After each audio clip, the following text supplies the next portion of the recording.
1,000,000,000 kalpas, having it to see and listen to, remember and accept.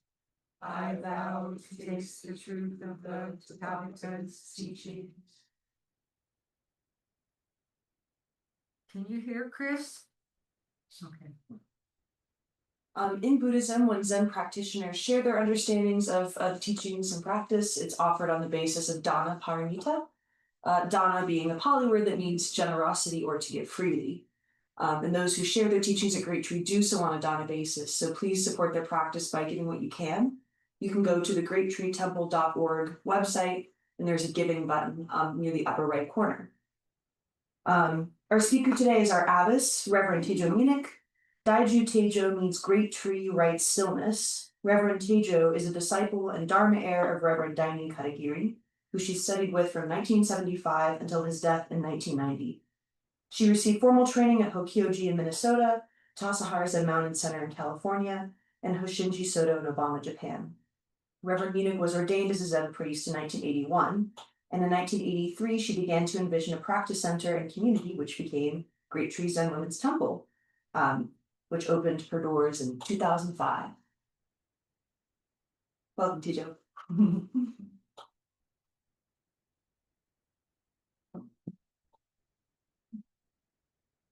Zoom really helps you see when your clothes aren't right.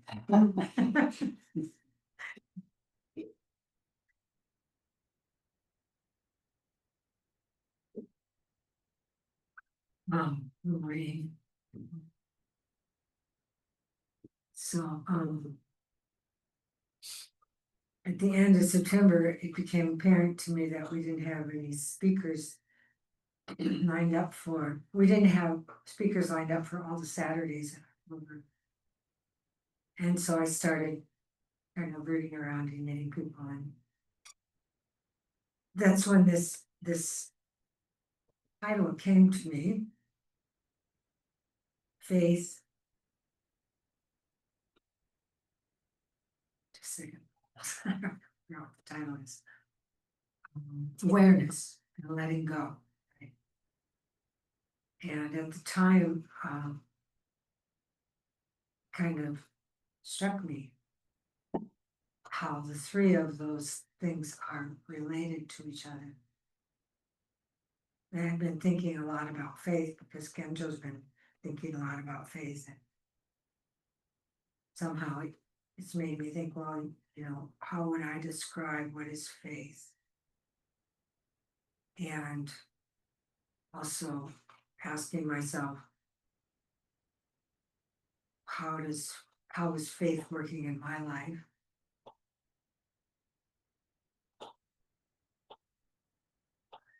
And it seems that faith is to me, it seems like faith is a kind of letting go of how we think things are, how we think things ought to be. And I also realized that when we do that kind of letting go, that there's an awareness of life that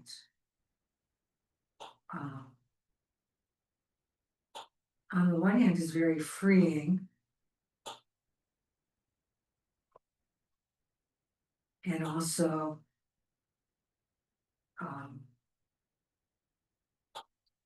is very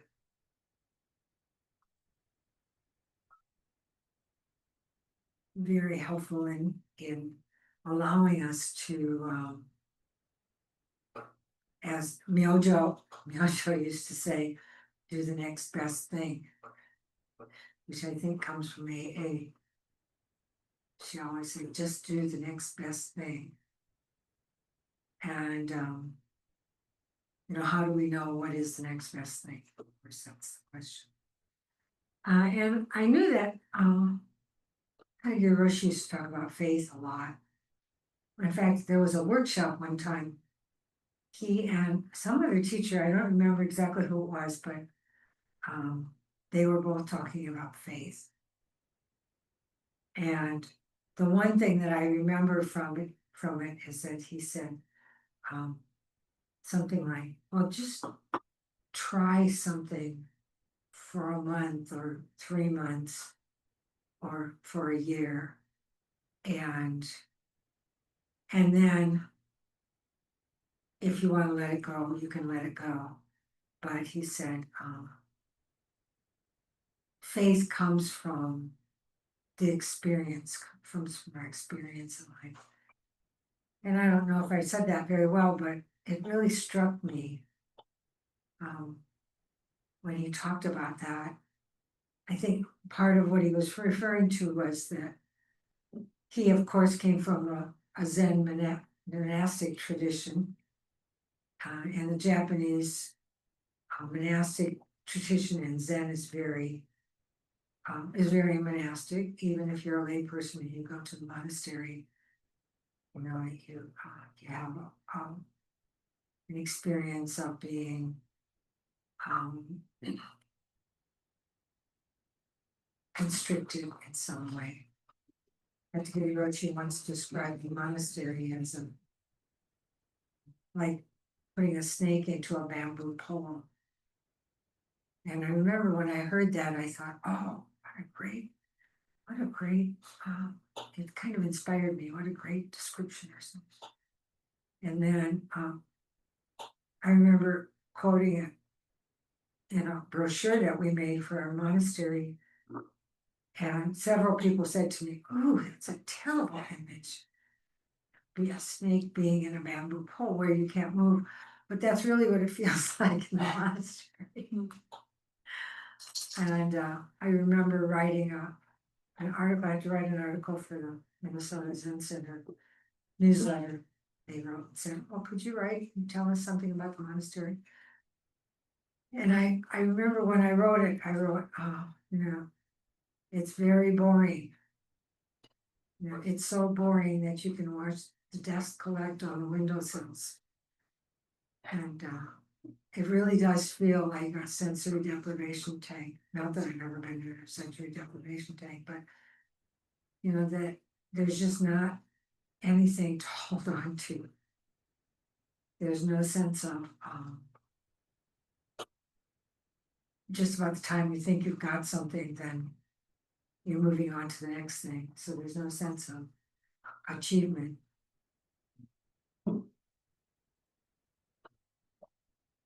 But that schedule, the schedule just keeps on moving. And so you don't have time to brood. You don't have time to think, oh, how can I get out of this? I'd rather be doing something else. I'd rather be writing a letter. You may have glimpses of those thoughts, but anyway, you gotta be someplace.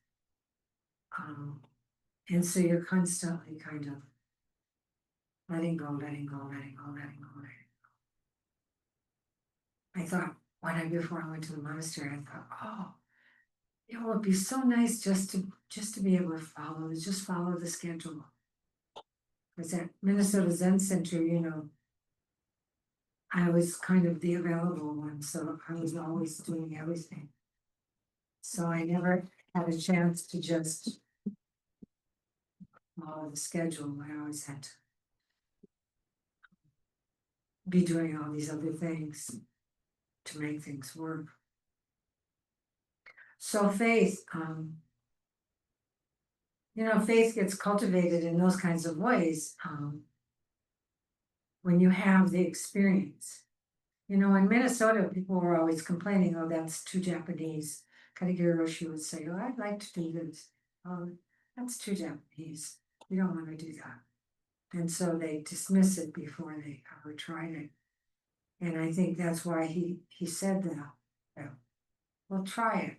Just try something. And then if it's something important, it will bring up something in you that causes you to want to continue to do that. So for me, and Genjo asked me the question at the mountain seat ceremony, what does it mean to become the mountain? Which is, a question I've been asking since Coleman brought it up in his talk. He said, when you return to the mountain and become the abbess or the abbot, you become the mountain. And I remember thinking, oh, that's deep. But then I thought, whoa, what does that mean? And I'm not quick on my feet, so I didn't have the answer ready for him. But afterwards I thought, oh yeah. My exploration of what does it mean to become the mountain is simply just keep doing zazen. Just sit, sit, sit, sit, sit. And I know that because I really experienced it with Katagiri Roshi. I was thinking the other day, what pulled me in that I couldn't stop, sitting. Just the momentum of the Zen world, just or the Zen practice, just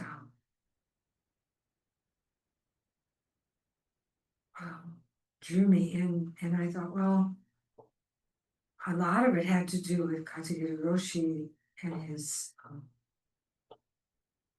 belief, his trust in Zazen. And it wasn't especially anything that he said, although he did talk about that. But it was really more about what he did. And he was doing it, and there was something that caused us to want to do it too. And then, of course, once you get inside of the Zazen experience, which we were talking about this the other day at the study group, what does it mean to be present? And that experience in Zazen that you have, that we all have, of those moments when you're not asleep, but you're not thinking either. And you only know it because it happened, and you kind of say, what was that? And sometimes people come to Dokusan and they say, I had this experience, and I was sitting there, and I really wasn't asleep, but I wasn't thinking either, but it was sort of like sleep, but that's really what it is to be present, according to Dogen. Dogen Zenji says, when you experience Jiju Samadhi, which is the oneness of life itself, Jiju, you take it apart. Ji means the self, Ju means receiving, or if you look at the original character, it has receiving and giving. They're all part of the same activity. And you means the function, means function. So if you literally translate Jeju you, as in Jeju Samadhi, it's the function of the self giving and receiving. But also in that compound of Ju you, the function of receiving and giving is the understanding that it really, the meaning is the joy of this receiving. So it's that experience of free exchange with all beings. So when we get up from the cushion, something happened. We don't really, can't describe it, but I always feel different when I get up than when I sat down. So I found a little section where Katagiri Roshi talks about faith. He said, where does faith come from? What is faith? And I don't know why he says this, but faith is completely nothing to comment on. I don't know what he meant by that. But this book, this is from Returning to Silence, and Returning to Silence wasn't very heavily edited. And I understand why, because it's hard to sort of imagine what it was that he was actually trying to say. But he said faith is completely nothing to comment on. I think maybe my understanding of that would be that it's not something you can really talk about or describe. In Japanese, faith is jakugo. Jakugo. I write it down. It's jakugo, or complete tranquility. Jaku means there is no one with whom you want to talk. I wonder if want is the word before means need, that you don't need to discuss it. Jo means serenity or imperturbability.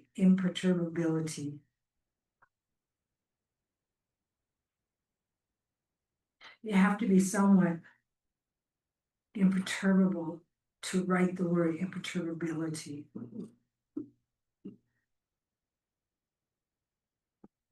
Serenity is really something alive because it is a state in which human life is always ready to fit itself to any circumstance. And acting is not doing something recklessly. I'm going to read that again. Serenity is really something alive because it is a state in which human life is always ready to fit itself to any circumstance.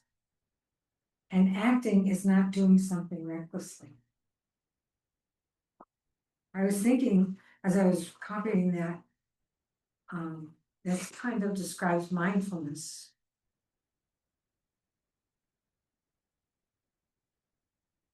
I like the way it's acting is not doing something recklessly. If our head is not imperturbable, we cannot be ready to do something. And you know, I was thinking this morning about this woman that came to Minnesota Zen Center. She came for a sesshin, and she came from Indiana. And she decided she wanted to move to Minneapolis and practice meditation.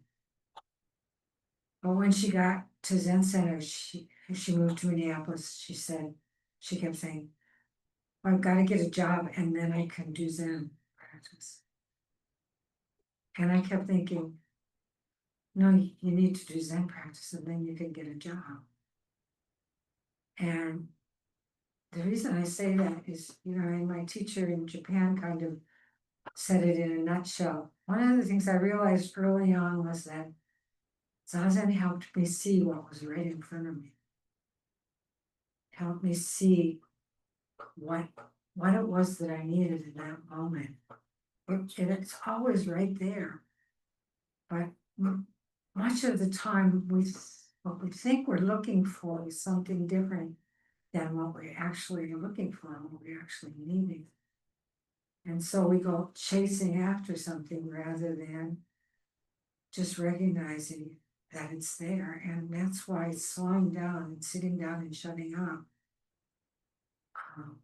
is so helpful in that way. It helps us to be open to what is available. Then he says, if our head is not imperturbable, we cannot be ready to do something. If even the tips of our toes are confused, We are not ready to do something.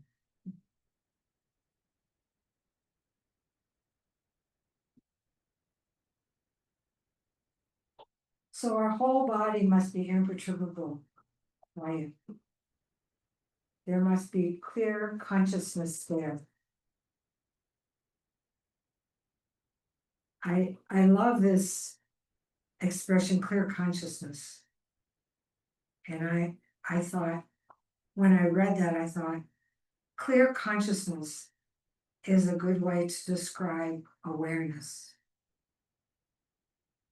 or what's sometimes called awakening. I like to call it awareness because awakening sounds a little remote, or it sounds like something you can get. I don't know exactly how to describe it, but awareness is more a state of being. And this is that experience of not grasping onto thoughts that we experience when we notice that we're chasing after thoughts in Zazen, and then that noticing, that moment of noticing, is letting go. And that moment of letting go is the experience of the present moment, or as Dogen calls it, Jiju Samadhi. And he said, the experience of Zazen in Yuge is Jiju Samadhi. Yuge means transformation through free play. Yu means to play freely, and Ge means transformation through play. So it's two characters that Dogen put together to describe the practice that helps us to experience that samadhi. I described samadhi in something I wrote about Bandawa, where I was talking about Jiju Samadhi. And my first experience, my first conscious experience of samadhi was when a particular dance class that I took. There were all levels of dancers in there. It was just a kind of, it was a modern dance, and so it was a more creative form. And I had a very creative teacher, and she would get a visual picture, a movement picture in her mind, and then she'd try to recreate it in a dance. And so she had this picture, or she had this movie, you might say, this visual of these intertwining circles. And she didn't tell us what she was thinking. She just told us what to do. She just told us where to move. And, you know, first you gotta kind of just get yourself across the floor, get the movements, get the body movements, then get the group movements moving across the floor. And it was really exhausting. It was a very kind of complicated dance, and there were quite a few people there. And we were just getting really tired trying to do it. Because, you know, when you want to get the movements right, you got to kind of put your mind into it just to get the sequence. And then to get across the floor, you've got to kind of connect with other people. And all of this takes a lot of energy and a lot of effort. And so we were all kind of saying, "Wow, well, we're really exhausted. Is class over yet?" And she said, "No, 5 more minutes, do it again." And we were, we'll do it again. 3 more minutes, do it again. And all of a sudden, I remember her saying, "Okay, you can stop now." And I remember that experience of just kind of moving. There was no thinking how. I didn't even, I was surprised. It's like when you're surprised by the bell, you know. I was surprised when she said, "Oh, okay, you can stop now." And I understood what she was trying to get because I was in it as part of it. And I described it to Katagiri Roshi one time. I said, "Is that samadhi?" And he said, "Yeah, it's samadhi. That's what the experience is." And we do experience this in Zazen, but we don't experience the movement of it.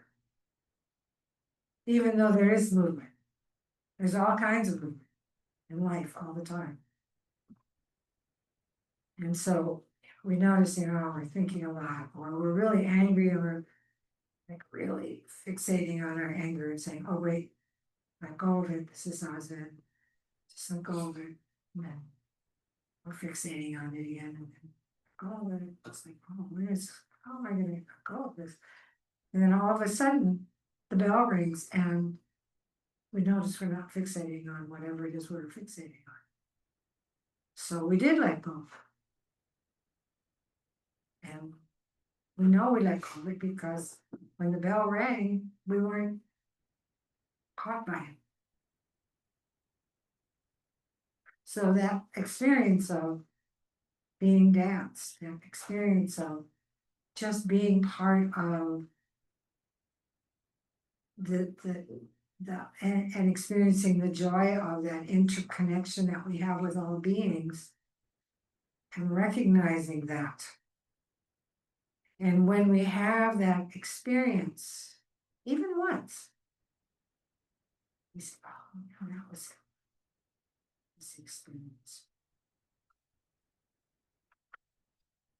And he goes on to say, according to Dogen Zenji's understanding of faith, there's nothing that persuades us or pushes us or forces us to create faith. In other words, there's nothing we can do. Like, what is it he says in Genjo Koan?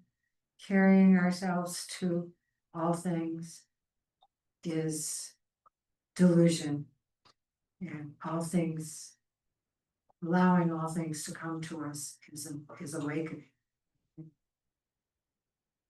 So it's this. Dogen Zenji's understanding of faith, according to Dogen Zenji's understanding of faith, there's nothing that persuades us or pushes us or forces us to create faith. So nothing we can really do.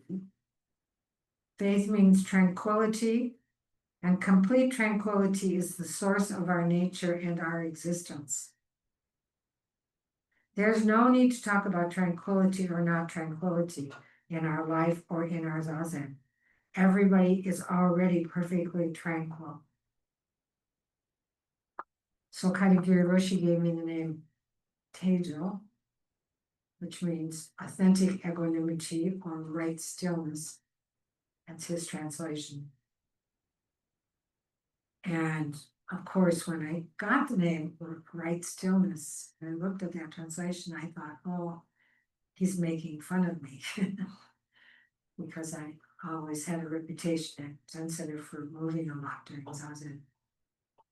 But when I saw him right after I got that name at our precepts ceremony, he said, "Do you like your name?" And he said it in such a way that I didn't feel like he was making fun of me. I felt like he thought he nailed it. And I thought, oh my gosh, what did he see? What does he see?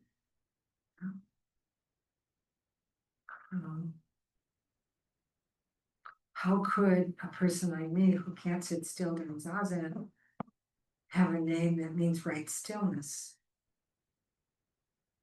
And so I started thinking about it. I thought, wow, this is kind of like a koan. And koans in Soto Zen are something that it's the kind of personal questions. My teacher, Harada Sekiroshi in Japan, used to always say, you have to find your question. You need to find your question and sit with your question. So I took it in that way. I thought, I'm not going to ask him until I thought about this a little bit. See if I can figure out what he might have been getting at. And the first thing I thought of was how actually I can, when I need to focus, I can focus. even though I'm kind of scattered in a lot of ways, I know how to focus. And I thought about the first time that I was ever a doan for morning service. Of course, I've been in many piano recitals, so I kind of knew that you needed to practice. And so somebody taught me how to do it, and I practiced. Just I remember the night before my first time to be doan, and it was a short service. It wasn't anything complicated, but I somehow I was having dinner with the Katagiris, and everybody was being very social and everything.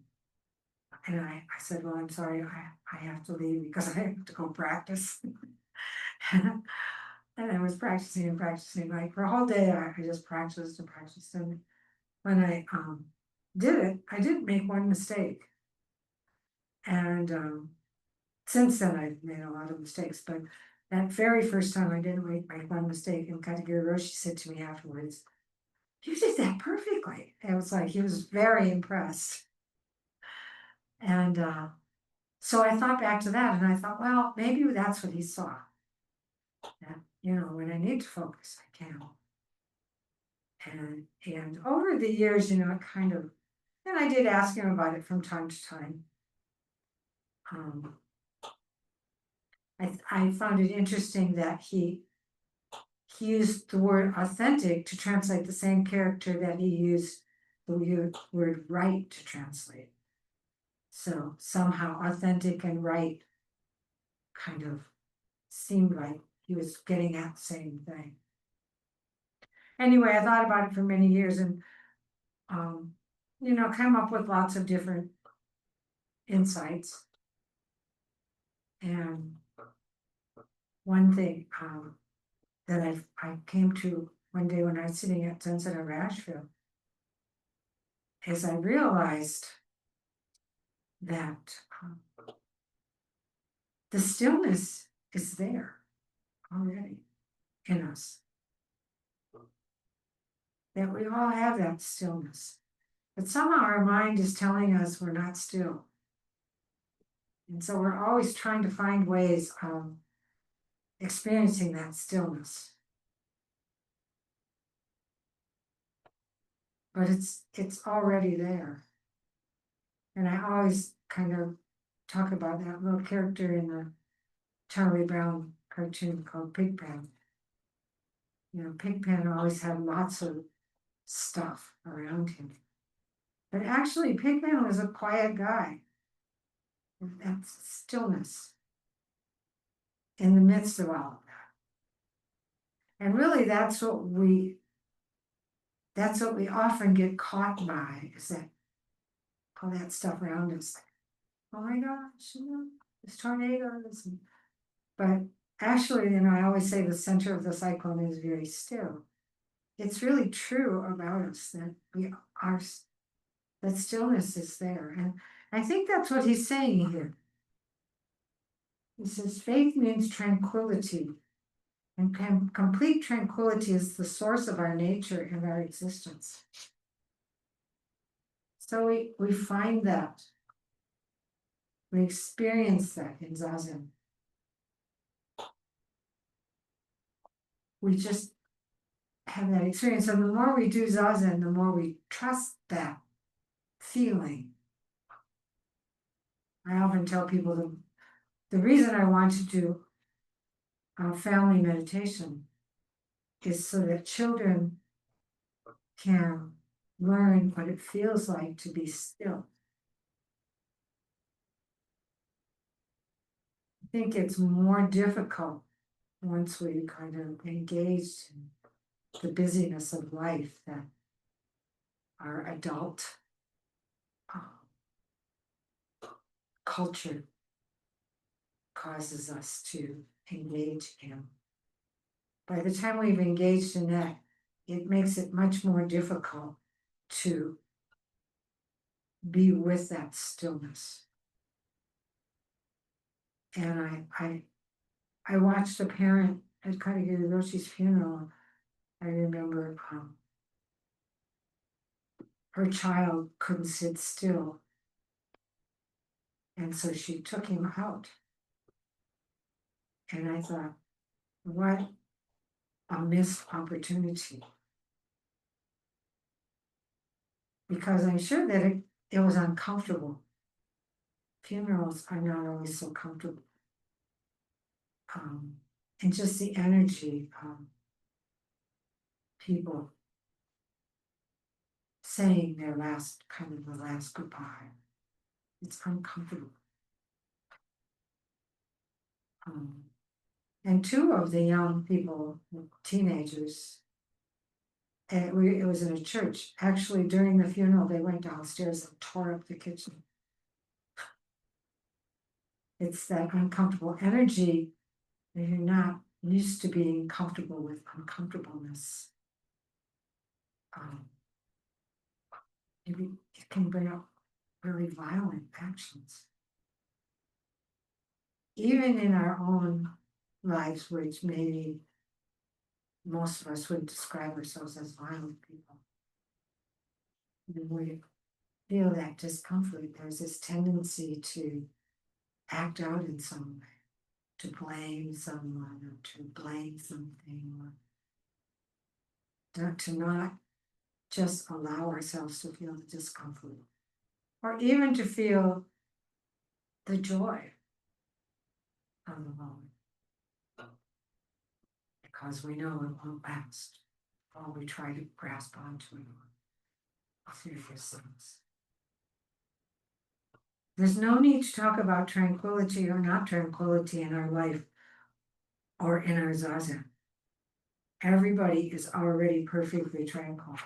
And my students at Warren Wilson used to say, we know that in Buddhism it says that everything is perfect as it is. But what about like child abuse? And what about murder? And I had an insight when they were asking that question. The reason that people act out in those ways is because they don't believe that this is what he's saying here. Everybody is already perfectly tranquil. We don't believe in this silence, this quiet place that we can't put our finger on with our senses. I used to always say, why did the senses get such a bad rap in Buddhism? What's wrong with the senses? Eyes, ears, nose, tongue, body, mind. Problem with the senses is that they cause us to give some reality to something and to cause us to not give reality to something we can't experience with our senses. So we can grow up not trusting that.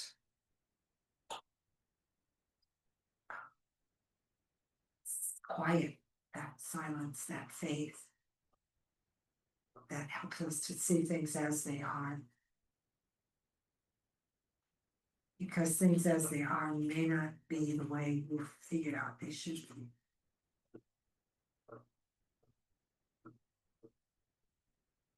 I think that's all I have to say. Does anybody have anything they want to say? Challenge?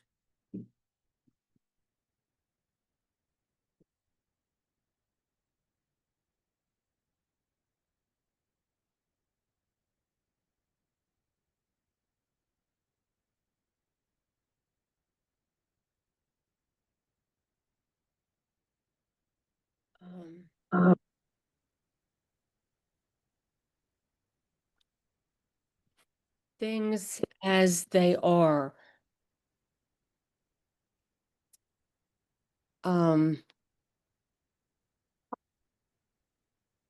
If everything is perfect and things are as they are, should we accept them? Well, accept is kind of an active word. Yeah. You know, Genjo talked about Shinjin Datsuraku, which means body and mind dropping away, dropping off body and mind. But it means dropping off body and mind, Shinjin Datsuraku. That's the way it's usually translated. And that means letting go of the idea that there's some reality to what we think or our body or our thoughts or our mind. That there's anything to hold on to there. But also the Dogen Zenji turns it around and says Datsuraku Shinji. So he's not talking about active, he's talking about not exactly passive, but kind of the receiving. Datsuraku Shinji means body and mind dropping away. And when I was transcribing a talk of Katagiri Roshi's one time, somehow he said, we live by our effort, but not only by our effort, we're supported by all beings. And so I think there's, we have to always be aware of both. We have to do something. Maybe doing something is sitting down on the cushion. Maybe doing something is, cooking a meal, or cleaning or something, or our job. But also we have to let go of that doing. We have to let go of the attachment to the result.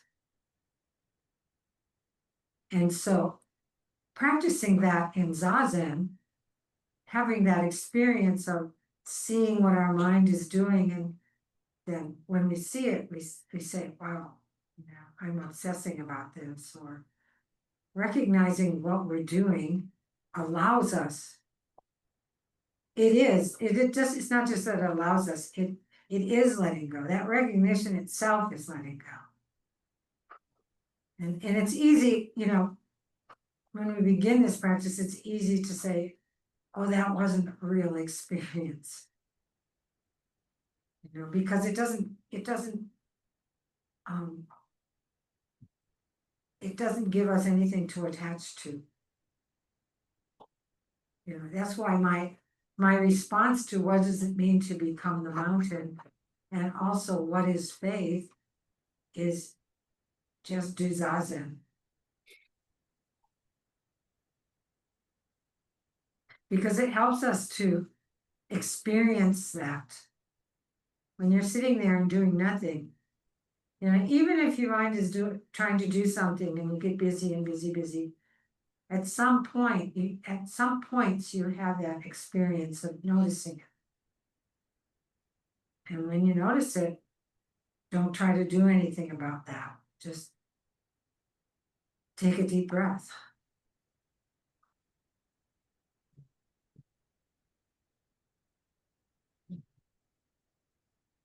Thank you. Thank you.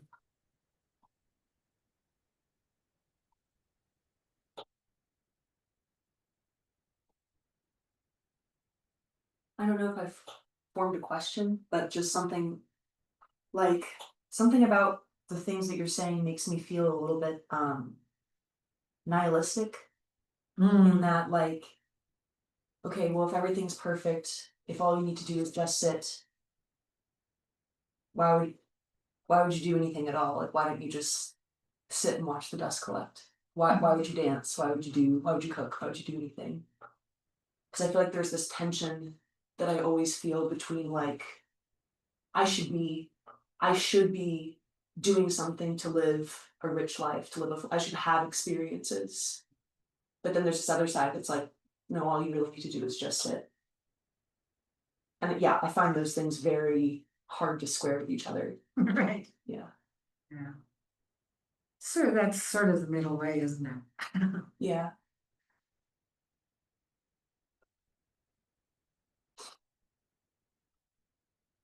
Because one of the things that Zazen does to me is it motivates me to do things. Mm. Even at times when I feel very unmotivated, when I sit down, I think, oh yeah, I want to do that. Oh yeah, I want to do that. It kind of, the importance of it comes up. And in that way, I think that it's not nihilistic. I think it's nihilistic when we actually listen to that and don't do something.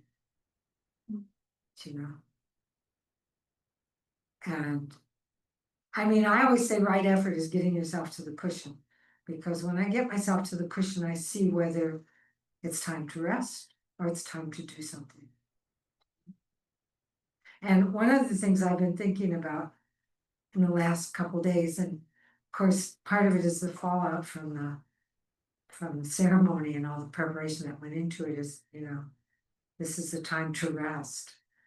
And in fact, you know, and Liliana's going to be speaking to us in a few weeks. I remember her last year saying that, and I remember it so clearly because I had a lot of momentum. There's something about the changing seasons that always gives me the idea that I need to do a lot, and I need to plan a lot, and I need to schedule myself a lot. And last year I was sort of feeling that, and then she came in and she kind of said, well, this is the time of year when we need to slow down, when we need to rest, when things are going into hibernation, you know. And I remember thinking, wow, it's true.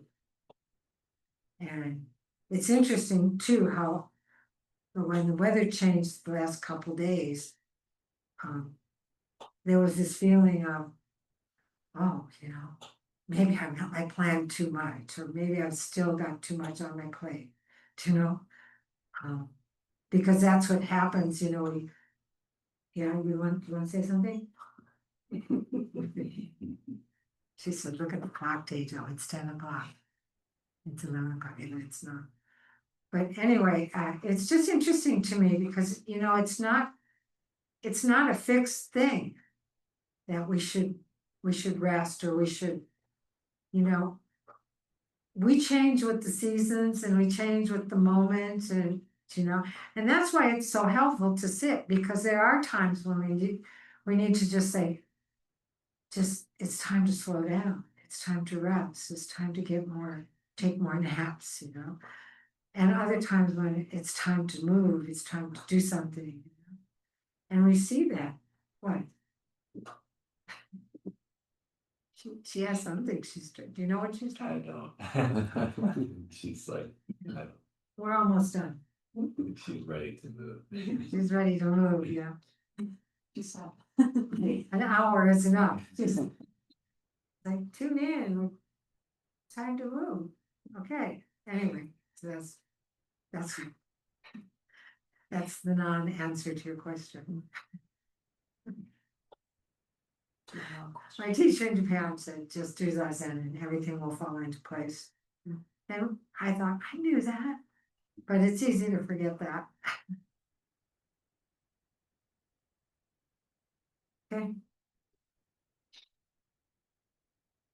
May the merit of this practice May the merit of this practice benefit all beings benefit all beings and be and bring peace.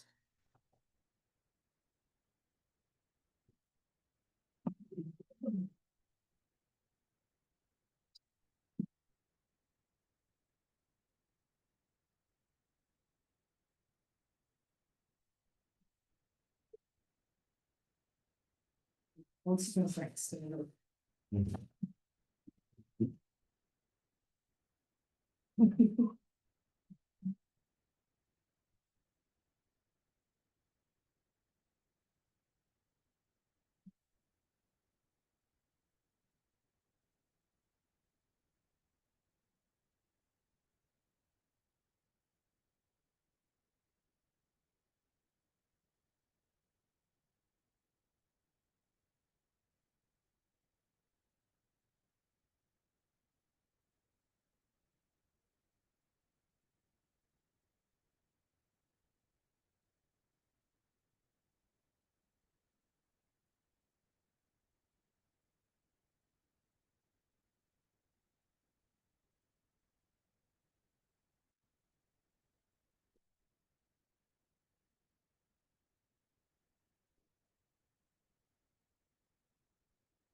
be enough.